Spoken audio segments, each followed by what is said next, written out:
આજે પૂરા 2 વર્ષો પછી અમિત પોતાના દેશ ભારત પાછો આવી રહ્યો હતો। પરિવારને મળવાની ખુશીમાં અંદર ને અંદર ઉત્સાહિત થઈ રહ્યો હતો। તેણે પોતાના આવવાની જાણ પણ પોતાના ઘરે કોઈને કરી ન હતી, કેમ કે તે બધાને સરપ્રાઈઝ દેવા માંગતો હતો। નોકરીના કારણે તે અમેરિકા ગયો હતો, પરંતુ આ 2 વર્ષોમાં પોતાના કામમાં કંઈક એવો સલવાઈ ગયો કે તે પોતાના દેશમાં પાછો આવી ન શક્યો। એરપોર્ટ પર ઉતર્યા પછી અમિત વિચારવા લાગ્યો કે છેલ્લી વખત જ્યારે તેની પત્ની હેતલ સાથે વાત થઈ હતી તો તેણે જણાવ્યું હતું કે મમ્મીની તબિયત આજકાલ ઠીક નથી રહેતી। કદાચ તેમને શહેરનું વાતાવરણ માફક નહીં આવ્યું હોય, એટલા માટે થોડા દિવસો તેઓ ગામડે રહેવા જતા રહ્યા છે। થોડા સમય માટે તેમણે આજુબાજુ અંબા કાકીના ઘરનો એક રૂમ ભાડે લઈ લીધો છે। અમિત જલ્દીથી જલ્દી પોતાના માતા પિતાને મળવા માંગતો હતો, એટલા માટે એ એરપોર્ટ પર ઉતરીને પોતાની પત્નીને મળ્યા વગર જ ટેક્સી કરીને સીધો ગામડે જવા માટે નીકળી ગયો।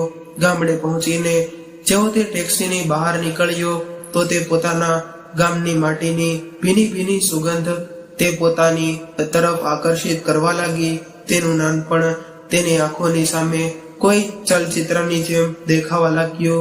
અંબા કાકીના ઘરે જતા તે ગામની દરેક ગલી અને ચોકને ખૂબ જ ધ્યાનથી જોતો હતો અને પોતાના માતા પિતાની સાથે ત્યાં વિતાવેલી અનમોલ પલોને યાદ કરતો હતો। જ્યારે અમિત અંબા કાકીના ઘરે પહોંચ્યો તો તેને જોતા જ કાકીના વૃદ્ધ ચહેરા પર એક મુસ્કાન ફેલાઈ ગઈ। જય શ્રી કૃષ્ણ કાકી, કેમ છો તમે? હું બરાબર છું દીકરા, તમારા બધાનું શું હાલચાલ? હું ઠીક છું કાકી। એવું કહેતા અમિત ચારે તરફ નજર ફેલાવા લાગ્યો। તેની નજરો પોતાના માતા પિતાને શોધી રહી હતી। ત્યારે અંબા કાકી બોલ્યા, શું થયું અમિત બેટા, કોને શોધી રહ્યો છે? એટલે અમિતે કહ્યું, કાકી મારા માતા પિતા ક્યાં છે? ઘણો સમય થઈ ગયો તેમને મળ્યો નથી, શું તમે એમને બોલાવી દેશો? અમિતની વાત સાંભળીને અંબા કાકી હેરાન રહી ગયા। આ તું શું કહી રહ્યો છે બેટા? તારા મમ્મી પપ્પા તો શહેરમાં જ રહે છે ને? મને તો કેટલાય વર્ષો થઈ ગયા તારી મમ્મીને ગળે મળ્યાના। આ સાંભળીને અમિતના ચહેરાનો રંગ ઉડી ગયો અને ફીકી મુસ્કાન સાથે બોલ્યો, પણ કાકી મમ્મી પપ્પા તો ઘણા સમયથી ગામડે પાછા આવી ગયા હતા અને તેઓ અહીં તમારા ઘરે જ ભાડે રહેતા હતા ને? એટલે કાકી હેરાનીથી બોલ્યા, ના અમિત બેટા, તને કંઈક ગેરસમજણ થઈ લાગે છે। તારા મમ્મી પપ્પા તો કેટલાય સમયથી અહીં આવ્યા જ નથી। પ્રવીણાને મળવા માટે તો મારી આંખો પણ તરસી રહી ગઈ છે। આ સાંભળીને અમિતની હેરાનીનું ઠેકાણું ન રહ્યું। તે ગંભીર વિચારમાં પડી ગયો। પછી બહાર નીકળીને અમિત ગામના અન્ય લોકોને પણ પૂછતાછ કરવા લાગ્યો, પરંતુ તેને કંઈ જ સમાચાર મળ્યા નહીં। આખરે મમ્મી પપ્પા ક્યાં છે એમ વિચારતા તેને થયું કે પોતાની પત્નીને ફોન કરીને પૂછી લે, પરંતુ તેણે ફોન કર્યો તો તેની પત્નીનો ફોન સ્વિચ ઓફ હતો। તેણે ઘણી વખત કોશિશ કરી, પરંતુ પોતાની પત્ની સાથે વાત ન થઈ શકી। થાકી હારીને અમિત પાછો ટેક્સીમાં બેસી ગયો અને પોતાના શહેર તરફ નીકળી પડ્યો। અમિતને આટલો ચિંતામાં અને બેચેન જોઈને ટેક્સી ડ્રાઈવરે તેને તેની પરેશાનીનું કારણ પૂછ્યું તો અમિતે તેને બધી જ વાત જણાવી દીધી। જેવા જ તે લોકો શહેર પહોંચ્યા તો ટેક્સી ડ્રાઈવરે ગાડી માતાજીના મંદિરની બહાર રોકી લીધી અને કહેવા લાગ્યો કે સાહેબ, આ મંદિરની ખૂબ જ માન્યતા છે। કહેવાય છે કે આ મંદિરમાં માથું ટેકીને જે કંઈ પણ માંગો તે ઈચ્છા પૂરી થઈ જાય છે। ટેક્સી ડ્રાઈવરની આ વાત સાંભળીને અમિત પણ તે મંદિરમાં માથું ટેકાવવા માટે જતો રહ્યો। મંદિરે પ્રાર્થના કર્યા બાદ જેવો જ તે મંદિરના પ્રાંગણામાં આવ્યો તો તેણે જોયું કે ત્યાં ખૂબ જ ભીડ જમા થઈ ગઈ હતી, કેમ કે ત્યાં અમુક લોકો પ્રસાદ વિતરિત કરવામાં આવી રહ્યો હતો અને ઘણા ગરીબ અને ભૂખ્યા લોકો ત્યાંથી પ્રસાદ લઈને ખાઈ રહ્યા હતા। ત્યારે તેની નજર ઊંધા ઉભેલા એક વૃદ્ધ વ્યક્તિ પર પડી। તે વ્યક્તિ મેલા ઘેલા કપડામાં હતા। તેના દાઢી અને નખ વધેલા હતા અને ખૂબ જ મુશ્કેલીથી ચાલી રહ્યા હતા। તે વૃદ્ધ ભીડમાં ઘૂસીને પ્રસાદ લેવાની કોશિશ કરી રહ્યા હતા, પરંતુ કોશિશ કરવા છતાં પણ ભીડની અંદર જઈ શકતા ન હતા. કમજોર વૃદ્ધ વ્યક્તિ હિંમત કરીને ફરી પ્રયત્ન કરવા લાગ્યા, પરંતુ ભીડમાં ટકી રહેવા માટે પોતાને અસમક્ષ મહેસૂસ કરી રહ્યા હતા. પરંતુ ઘણી કોશિશો પછી જેમ તેમ જ્યારે તેઓ પ્રસાદ લેવા માટે પહોંચ્યા, ત્યાં સુધીમાં પ્રસાદ પૂરો થઈ ગયો હતો.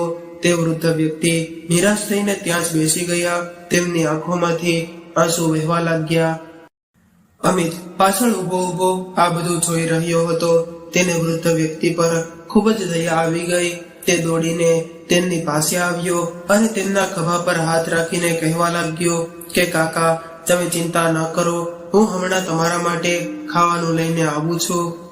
એવું કહેતા જેવો જ તે અમિત જવા લાગ્યો તો એકાએક ચોંકી ગયો. તે વ્યક્તિ તેને કંઈક ઓળખીતા હોય એવું લાગ્યું, જાણે તે વૃદ્ધ વ્યક્તિમાં પોતાના પિતાની ઝલક દેખાઈ રહી હોય.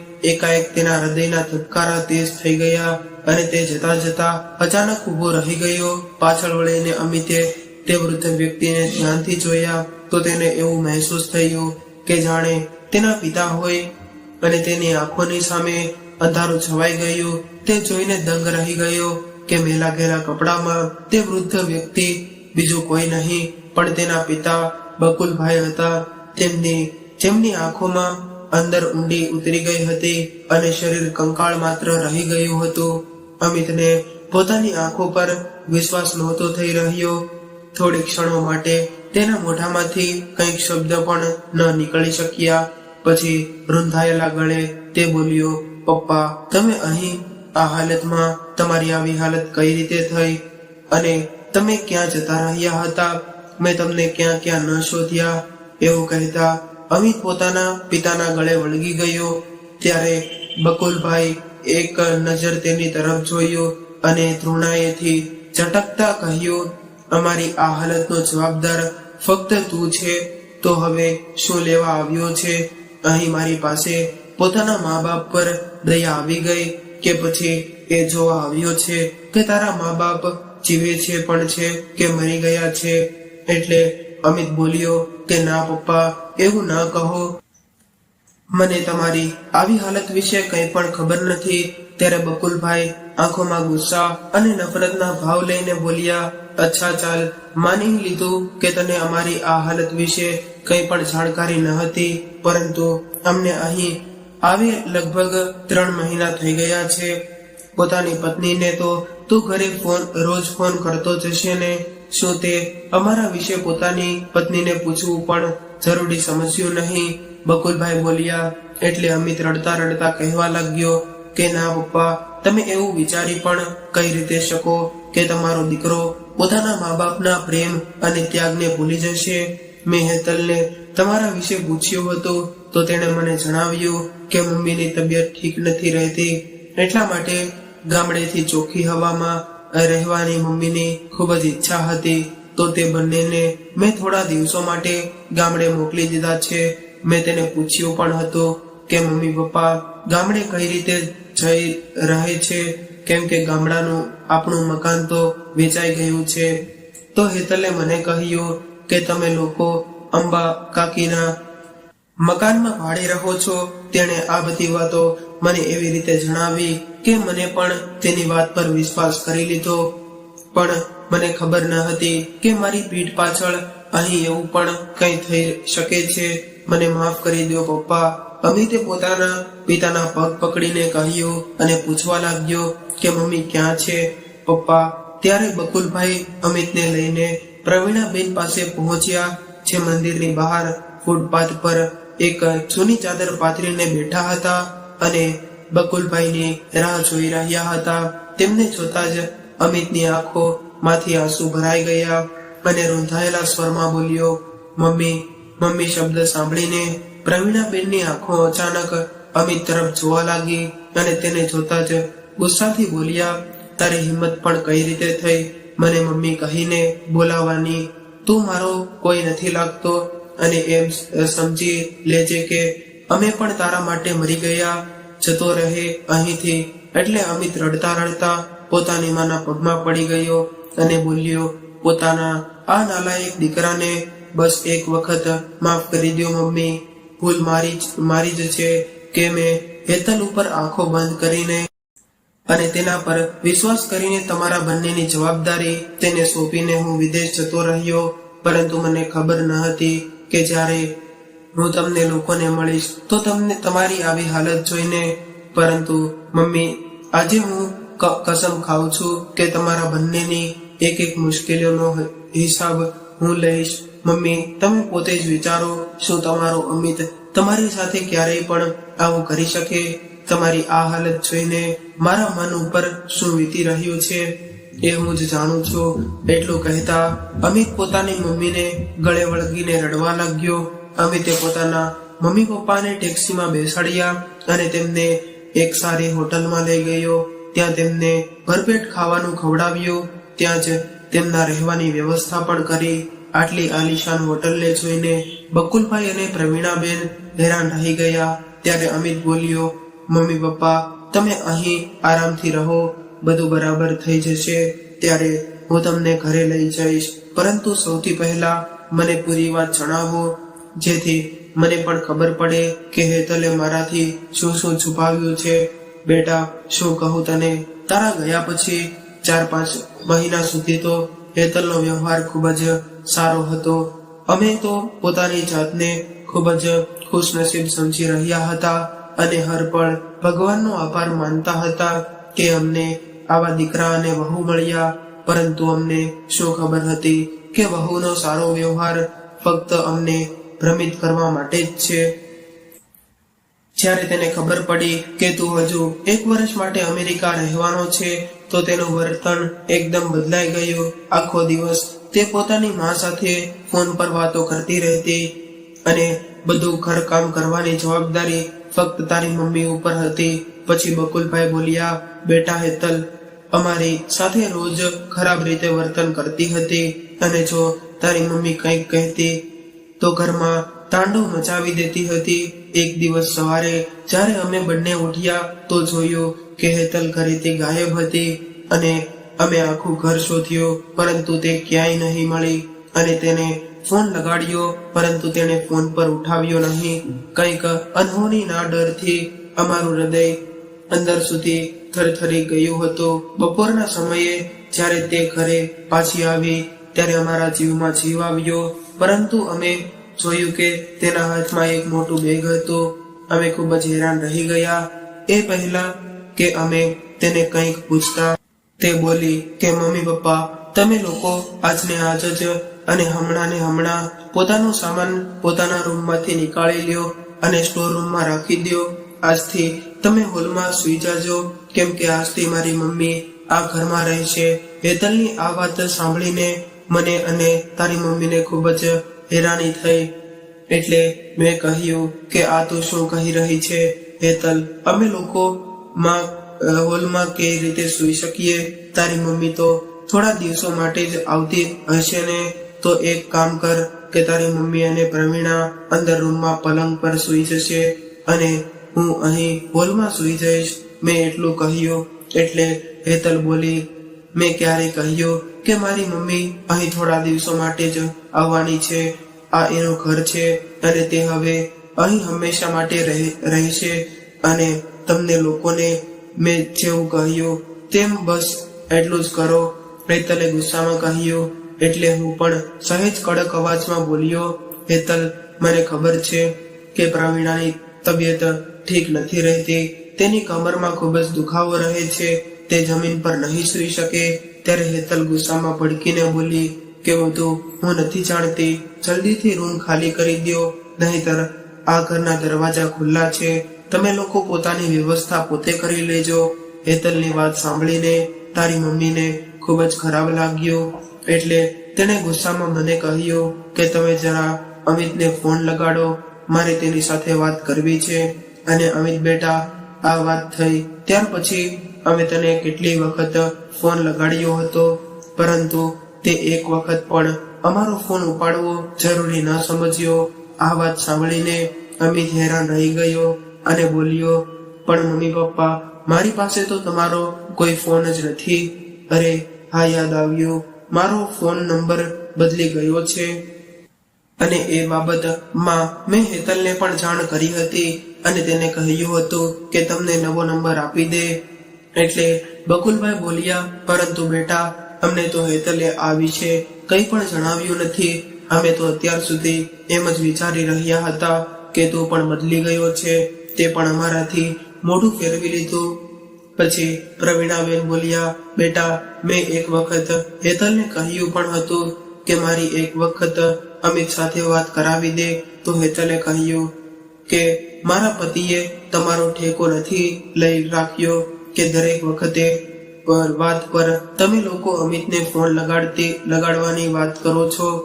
તેઓ ત્યાં કામ કરવા ગયા છે, આરામ કરવા નથી ગયા. અને આમ પણ તેમને બધી ખબર છે કે તેમની રજામંદીથી હું પોતાની મમ્મીને અહીંયા પણ લઈને આવું છું.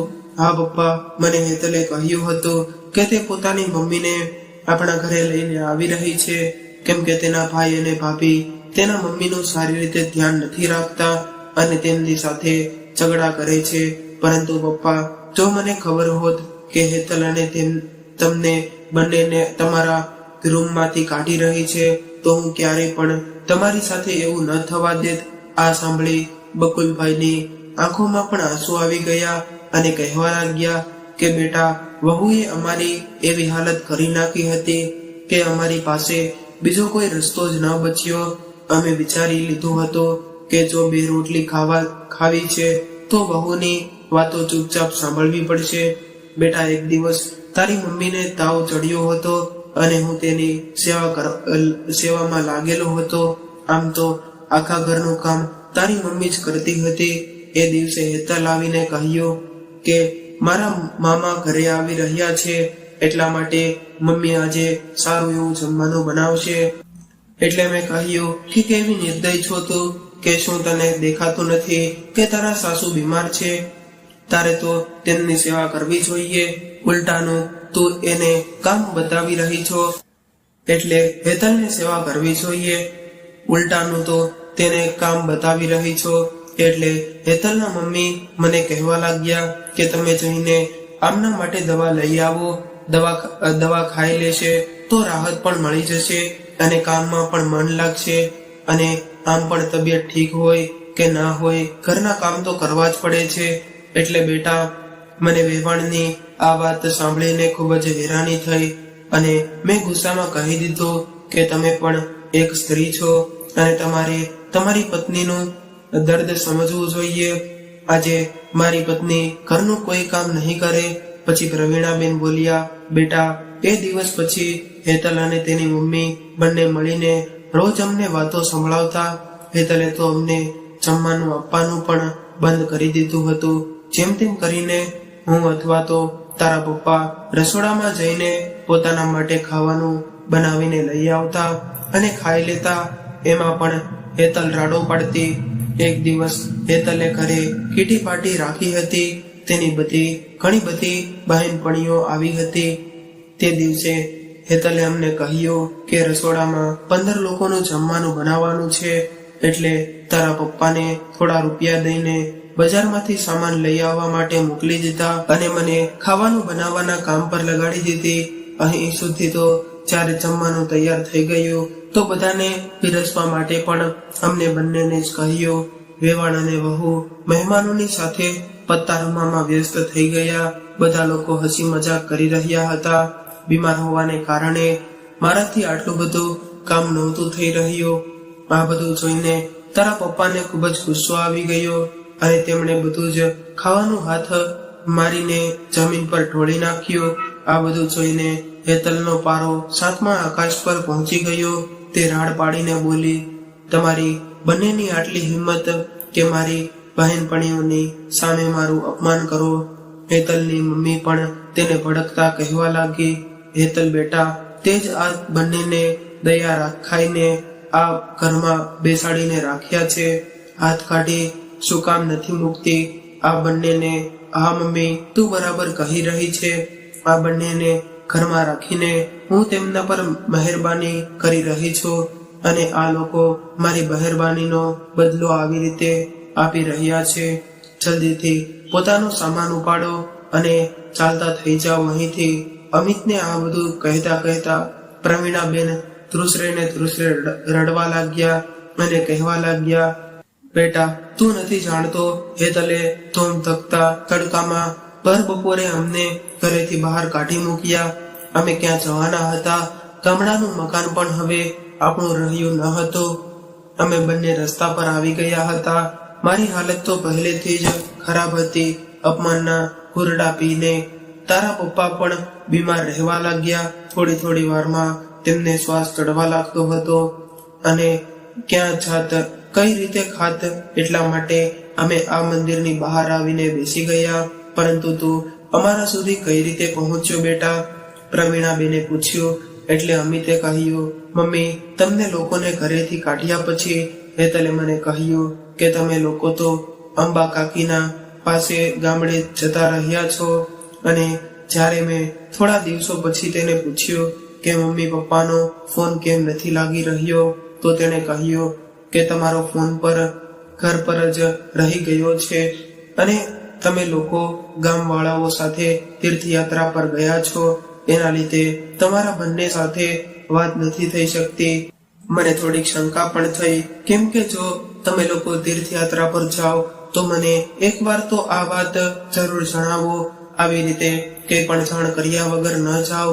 એટલા માટે હું જલ્દીથી કામ પતાવીને હેતલને કંઈ પણ ખબર કર્યા વગર જ ભારત પાછો આવી ગયો. તમને બંનેને મળવા માટે હું સૌથી પહેલા ગામડે ગયો હતો, પરંતુ ત્યાં અંબા કાકીએ કહ્યું કે તમે તો ત્યાં જ ગયા નથી. મમ્મી પપ્પા, મને તમારા બંનેની ખૂબ જ ચિંતા થઈ રહી હતી. પોતાની જાતને ખૂબ જ લાચાર મહેસૂસ કરી રહ્યો હતો. એટલા માટે અહીં ભગવાન પાસે માથું ટેકાવા પહોંચી ગયો અને તમને બંનેને આવી હાલતમાં જોયા. પરંતુ તમે બંને ચિંતા ન કરો, હવે મને બધી જ ખબર પડી ગઈ છે. હવે તો તે જ જુલમી સ્ત્રીને મજા ચખવાડવાનો સમય આવી ગયો છે. હું કસમ ખાઉં છું મમ્મી, જો તેને તેની ઓકાત ન દેખાડી દીધી તો હું પણ તમારો દીકરો નહીં. એવું કહીને અમિત પોતાના ઘરે આવી ગયો. જેવો જ તે ઘરે પહોંચ્યો તો જોયું કે બંને મા દીકરી બેસીને ચા અને નાસ્તો આનંદથી માણી રહી હતી.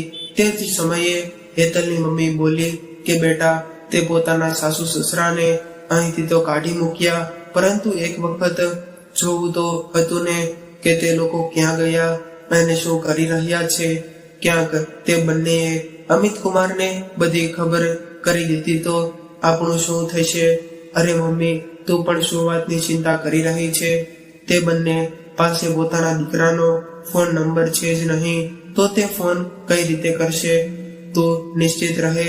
અને આમ પણ અમિતને આવવામાં હજી તો ઘણો સમય બાકી છે. ત્યાં સુધીમાં તો તે બંને સ્વર્ગ સિધરી જશે.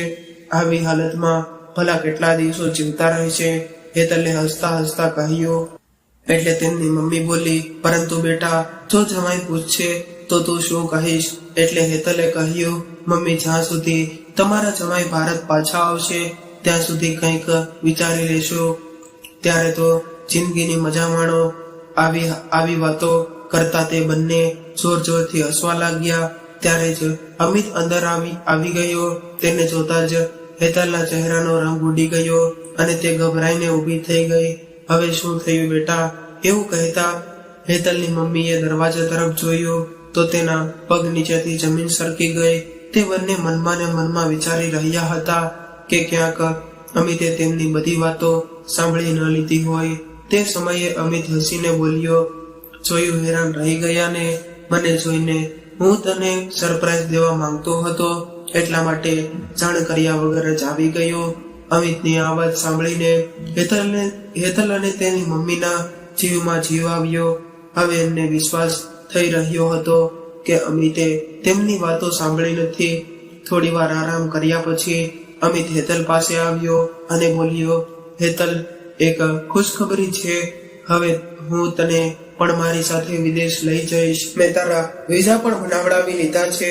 આપણે 2 દિવસ પછી જ અમેરિકા જવા નીકળી જઈશું.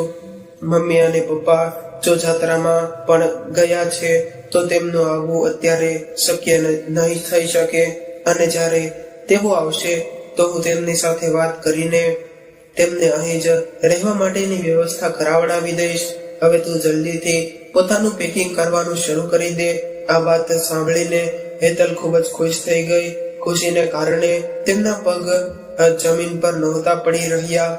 હેતલની મમ્મી આ બધી વાતો સાંભળી રહી હતી. તે પરેશાન થઈને બોલી કે બેટા હેતલ, તું તો વિદેશ જવા વિશે વિચારી રહી છે, પરંતુ એ પણ વિચાર કે પછી મારું શું થશે. જો મમ્મી, મેં આટલા દિવસો તને રાખીને તારી સેવા કરી છે, હવે તો ભાઈ અને ભાભી પાસે પાછી જતી રહે. શું કોઈ દીકરીના ઘરે આટલા બધા દિવસો રહે? જઈને તેમની પાસે માફી માંગી લેજે. હવે તારા કારણે હું વિદેશ જવાનું તો ન છોડી શકું ને. ખબર છે મારી કેટલી ઈચ્છા હતી વિદેશ જવાની, અને હવે જ્યારે મને તક મળી રહી છે તો હું આ તકને હાથમાંથી જવા નહીં દઉં. પોતાની દીકરીના મોઢે આવી વાતો સાંભળીને પોતાની મમ્મી હેરાન રહી ગઈ, અને બીજા જ દિવસે હેતલે પોતાની માને તેના ઘરે વિદા કરી દીધી અને ખુશી વિદેશ જવાની તૈયારીઓમાં લાગી ગઈ. તે દિવસે તેની ફ્લાઇટ હતી. અમિતે તેને ફ્લાઇટમાં બેસાડીને કહ્યું કે તું અહીં જ બેસજે, હું બસ 2 મિનિટમાં આવ્યો. પરંતુ જ્યારે ફ્લાઇટના ઉડવાનો સમય થઈ ગયો ત્યાં સુધી પણ અમિત પાછો આવ્યો નહીં. એટલે હેતલે ગભરાઈને થેલામાંથી પોતાનો ફોન કાઢ્યો. ત્યારે તેણે જોયું કે ફોનની પાસે એક કાગળ રાખેલો હતો. જેવો જ તેણે કાગળ ખોલીને જોયું તો તેમાં લખ્યું હતું કે જા અને ખૂબ જ મજા કરજે વિદેશમાં. હવે તને ખબર પડશે કે કોઈ માણસને એકલા અને બેસહારા મૂકી દેવાનો શું મતલબ હોય છે. તે મારા મા બાપને ઘરથી બહાર કાઢી મૂક્યા હતા. તેમને દરની ઠોકરો ખાવા પર મજબૂર કર્યા હતા. લોહીના આંસુ રોવડાવ્યા હતા. તે એમને હવે તું પણ વિદેશમાં ભીખ માંગજે, અને જ્યારે ભીખ માંગીને પૈસા ભેગા થઈ જાય તો પાછી આવી જજે અને પોતાની માં સાથે જ રહેજે, કેમ કે હવે તું તારી સાથે મારો કોઈ સંબંધ નથી. જ્યાં સુધી હેતલે આ ચિઠ્ઠી વાંચી ત્યાં સુધીમાં ફ્લાઇટ ઉડી ગઈ હતી. પ્લેનના ઉડવાની સાથે સાથે તેને એવું મહેસૂસ થયું કે જેનો જીવ નીકળતો જઈ રહ્યો છે. વિદેશમાં રહેવાની પોતાની ઈચ્છાને કારણે તે પોતાના સાસુ સસરાની છુટકારો મેળવવા માંગતી હતી, અને પોતાની આ ઈચ્છાને કારણે જ તેને પોતાની માને પણ બેસહાર મૂકી દીધી. આજે હેતલ વિદેશમાં દરની ઠોકરો ખાઈ રહી હતી અને પોતે જે કંઈ પણ કર્યું તેના પર અફસોસ કરી રહી હતી, કેમ કે જે ચક્રવ્યૂહ તેમણે રચ્યું હતું આજે તે પોતે જ તેમાં ફસાઈ ગઈ હતી. અહીં બકુલભાઈ અને પ્રવીણાબેનના લગ્નની 50મી વર્ષગાંઠ પર અમિતે તેમને એક મોટો આલિશાન ફ્લેટ ખરીદીને આપ્યો, અને હોટલથી તેમને સીધો જ તે ફ્લેટમાં લઈ ગયા. અને જેવા જ તે બંને પોતાના દીકરા સાથે ઘરમાં પ્રવેશ કર્યો તો પોતાનું આ આલિશાન ઘર જોઈને તે બંને હેરાન રહી ગયા. ત્યારે અમિત બોલ્યો કે મારા વહાલા મમ્મી પપ્પા, લગ્નની 50મી વર્ષગાંઠ તમને બંનેને ખૂબ ખૂબ મુબારક. હવે તમે લોકો તમારા આ નવા ઘરમાં આરામથી રહેજો. અહીંથી તમને કોઈ નહીં નીકાળી શકવાનું, કેમ કે આ ઘર તમારા નામ પર છે. દીકરાનો આટલો પ્રેમ જોઈને બકુલભાઈ અશ્રુભીની આંખો સાથે બોલ્યા, બેટા અમને માફ કરી દેજે. અમે તને ખોટો સમજીને ઘણું બધું સંભળાવી નાખ્યું. આજે માતા પિતાની સાથે સાથે અમિતની આંખોમાં પણ ખુશીના આંસુ આવી ગયા હતા. થોડા સમય પછી અમિતને હેતલનો ફોન આવ્યો, પરંતુ અમિતે તેનો ફોન કાપી નાખ્યો.